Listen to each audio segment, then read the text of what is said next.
Can I cross my leg? Yeah, do your thing. Feel comfortable. I'm gonna lock your mic. Cool. So I want to get your titles right. Over and above you being the coterie chair, H2. you're doing amazing things with your consultancy. Thank you. Yeah.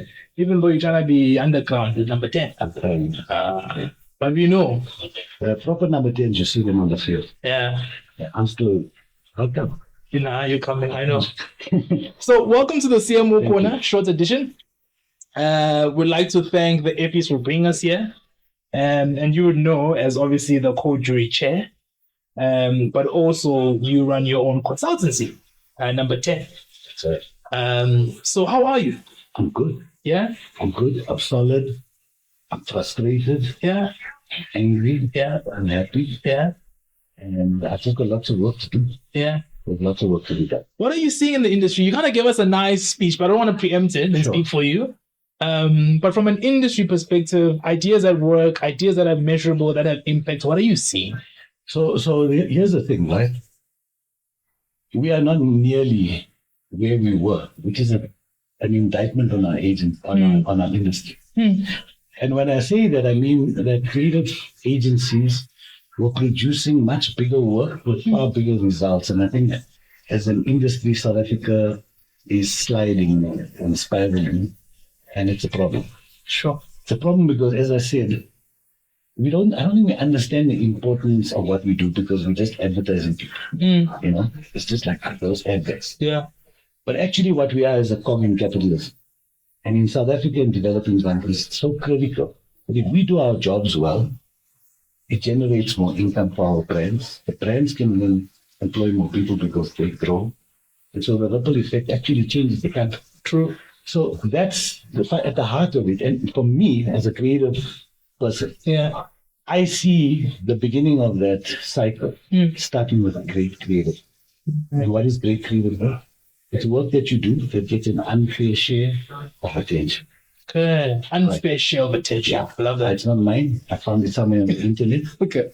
But I love that definition. I love that. Yeah. Because you look at a country like South Africa and everyone's saying clients are shrinking their budgets, right? Because economy is right. So we know. Which means that you have to work harder with the piece of communication you do. Yes. Because it's got to compensate for the lack of budget, which means anything you put out there creatively needs to be high impact. Yeah. So many more people hear about it, talk about it, tweet it, share it, exit. I don't know how to say exit. Yeah. And share the shareability of it. So creativity is the answer to South Africa. And what do you think we need to do to get better? Because it's not ideal if now we're going backwards. So one of the self-given titles is I think don't worry. one of the titles I've given myself is creative activist. Okay. I want to hear more about this. Yeah. I think people have stopped fighting for great creativity. We've accepted, okay. Yeah. If you think about South Africa as a nation, we very easily give props to people who are good. No, we need to create excellence. We need to create world class. And that comes through being creatively sound, creatively brilliant. Right? So that's my view. My view is we need to be preaching the gospel of creativity more because that's what keeps us internal. That's what it does. And we're not doing enough of it. We become comfortable. We become complacent. We become servants to budgets. Yes. We become servants to hierarchy. We become servants to procurement. Right? All these things that we think is just a new way of doing things is destroying us as an industry, as a marketing industry. So I grew up in an era where Pops was mentioning some of them in his jokes, but I grew up in an era where people used to talk about ads. Now we hate them. No one wants to see an ad. Everyone's like to skip ad. We are paying for ad blockers, right? Which means we're going to make our ads more entertaining than something that's on Netflix. And only then will we justify our placing. And we need permission to do that from our clients. And what I said earlier tonight is that responsibility lies in the hands of the clients, the marketers, because they're the gatekeepers, because they approve or reject. And if they demand that the agency produce better work, the agency has to others in it, right? Yeah, true. But if they approve mediocre work, then they should be fired. How's it for a sound? That's called breaking the fourth wall, eh? What is it? The third wall. What is it, Jeff? No, but in all seriousness, that was my point is that I think about this a lot and I go, like, so should agencies be better? You know, should there be more money? Should CEO? No.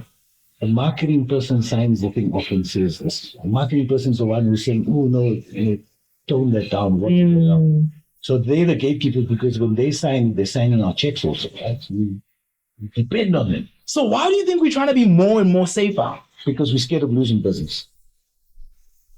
And fear is a killer. Fear is a killer.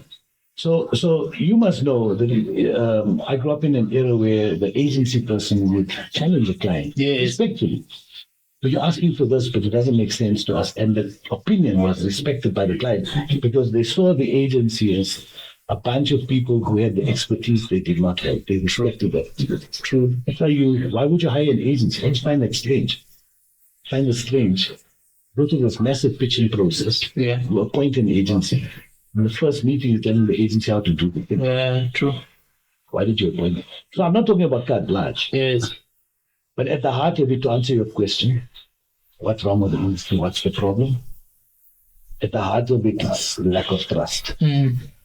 So the relationship between the creative or the agency and the client, those ones that won tonight, and those ones that won at the other awards, you will find that there's an intersection there between the agency and the client where they trust each other. They trust each other's expertise and opinions, trust each other enough that both parties are trying to do what's best for the brand, not for the agency brand.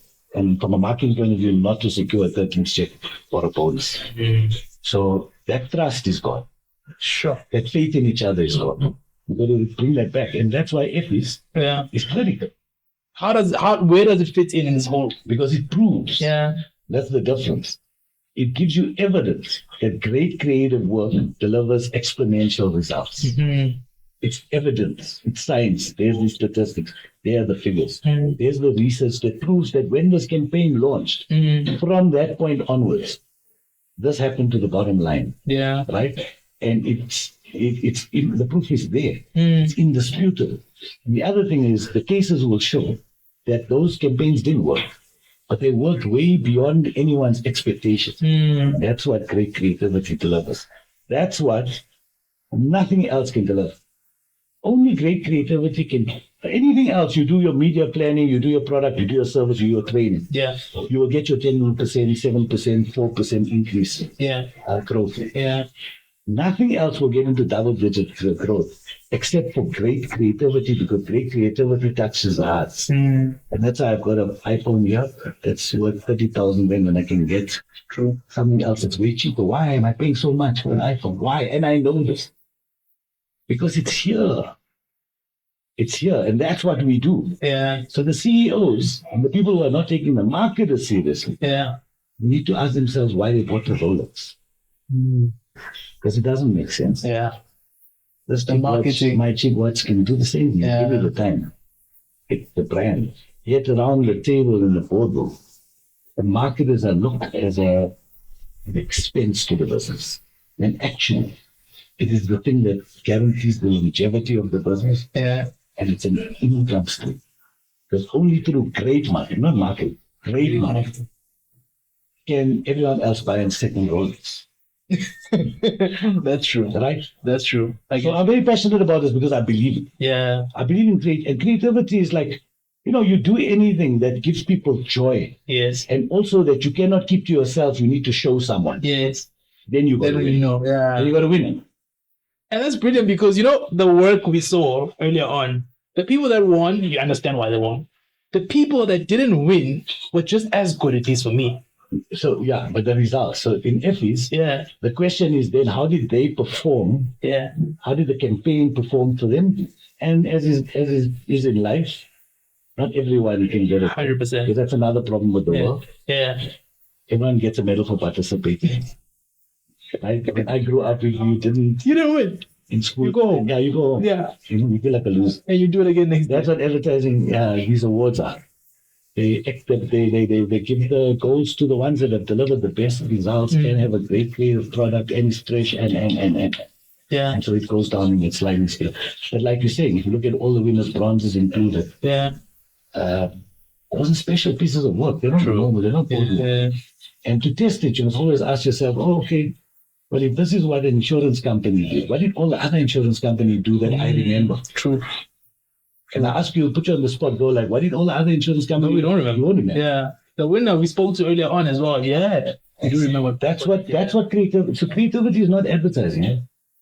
Creative thinking is proposing an unexpected solution. Right? That is contagious, that is emotive, or evocative, that is smart, and is insightful. That is sexy. I love that. And then the call for next year. So you serving again next year is the Apparently. it's the call jury chair. Excuse me. What's your call to people that will be watching this, planning now for next year? I was thinking about it when I was sitting there. Yeah. I think it's so important to invite marketers Yeah.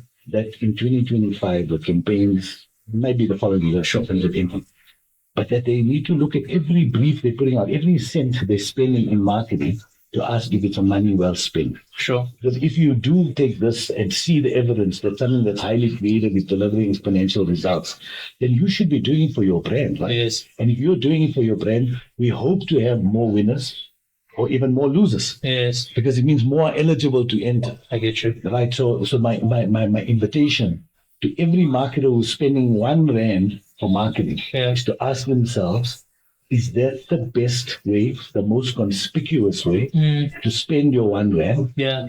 Does it deliver an unfair share of attention? Love it. Love it. If you're spending R1, Yeah. you can make R1 get spoken about nowadays. Yeah. Because if I stick a R1 coin on the floor, when you try and pick it up. Yeah. But it says there, you should rather save this R1 FNB. You're going to take a picture of that thing and say, look how clever this is. Now your R1 is going in earned media and is now worth how much. That's what they should be thinking. So I have this thing. I say that marketers who are doing mediocre work are wasting corporate spend. And that's a big fiscal responsibility. You cannot be spending money out there that's just delivering money. As a marketer, you're in the wrong business. You have to be able to say, how can I spend this money and get exponential growth?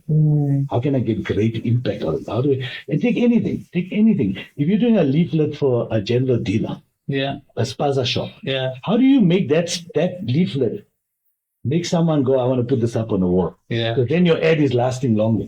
So it doesn't matter that you're spending $50 to make 500 of those things. How do you put, what's the content in there that makes that spaza shop famous in his area? That you choose that spaza shop, not the three next to it. So it's got nothing to do with budget.